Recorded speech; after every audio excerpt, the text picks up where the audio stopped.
Hey guys, it's Alice Adams, and today's video we're going to be talking about the bottom half of my sleeve.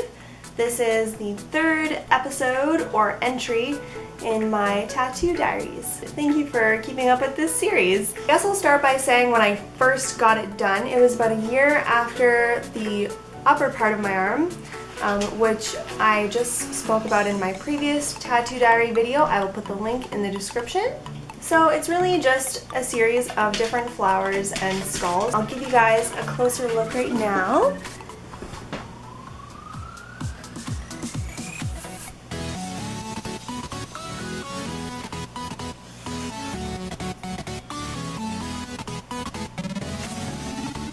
When I was choosing what I wanted for the bottom part of my arm, the main concern for me was to find something that I would never get sick of looking at because it would be visible all the time.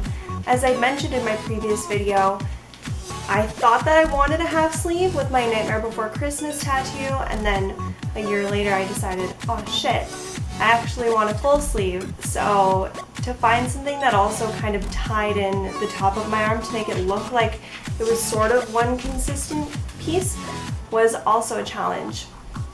So I went to my artist, Hugh Bastard, Studio 613 in Sudbury. Check him out. I will put his Instagram in the description below. And I wanted to do some flowers, but I also wanted it to kind of make sense with the top, and so he suggested that we throw in some skulls with the flowers. So I would say that, like, for the most part, it kind of flows. You know, obviously the bottom part is more colorful than the top part, but it still kind of makes sense when you look at it. The three flowers that you see first are the ones closest to my hand, which is the pink rose, the purple rose, and the blue rose.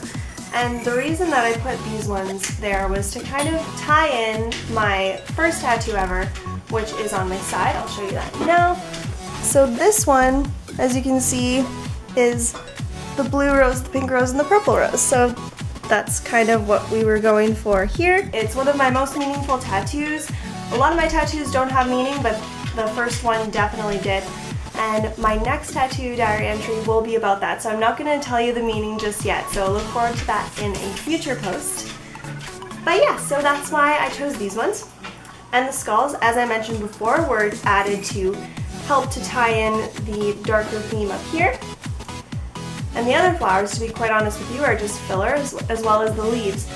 So just keeping it very colorful, visually pleasing. I really like the way that the red pops over here, and that little blue lily on my elbow. One of my main concerns too with this piece was that I wanted it to be painted looking. I wanted it to be very artistic looking and as if it were painted onto my arm. So I do feel like he really pulled that off with the softness of the inside. So getting this tattoo took, I think, almost 12 hours for the lower half of my arm. I had to do an outline session and then 2 color sessions. The most painful spot, I'm sure you guessed it, was the top of my hand. I don't regret getting this done, however, many people were discouraging me from getting it onto my hand when I was thinking about getting it done, but I'm so happy that I did because it's one of my favorite parts of my sleeve. I really feel like it frames my body nicely. And yeah, it was extremely painful though to get the top of my hand tattooed because the skin is so thin and because I'm very like tendony, so you could feel him press over the tendons in the hand, which was uncomfortable, as well as it just being extremely pinchy and scratchy. It was not nice. But would I do it again? Yes, it wasn't that bad.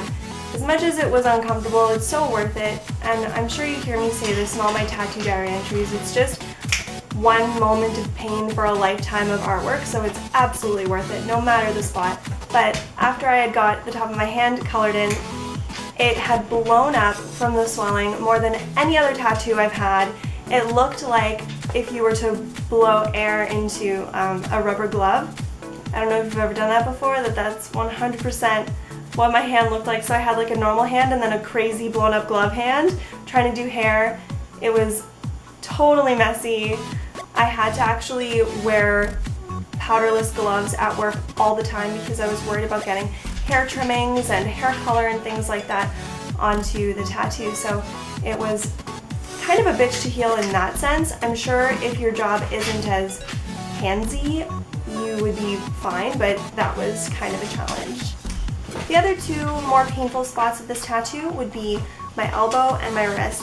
So on my wrist, again, it's that thin skin. You're gonna get that sort of pinchy, scratchy feeling. It's uncomfortable. I found that the wrist scabbed up a lot more than anywhere else on that piece. But it healed alright. Like, I haven't gotten any touch-ups. And it's done very well.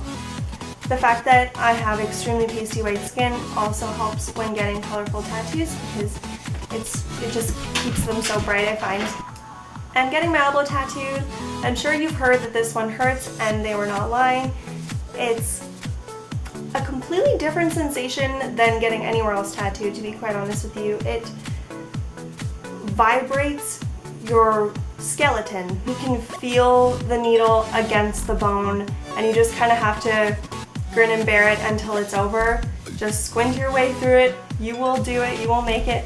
And it's worth it afterwards. And it actually healed very well, which I was surprised about because, you know, you're like constantly moving the area around and you're bending your arm and stuff.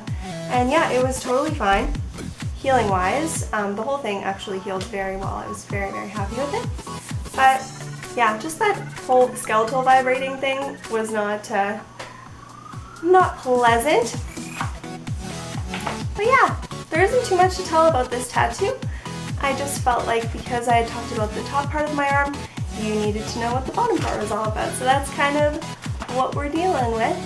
I hope that you guys found this interesting. I hope that you guys enjoyed this video. Make sure to look forward to my next tattoo diary entry where I'll talk about my first tattoo on my side. Well, I hope you guys have a super awesome day and stay happy, and yeah, I'll talk to you later.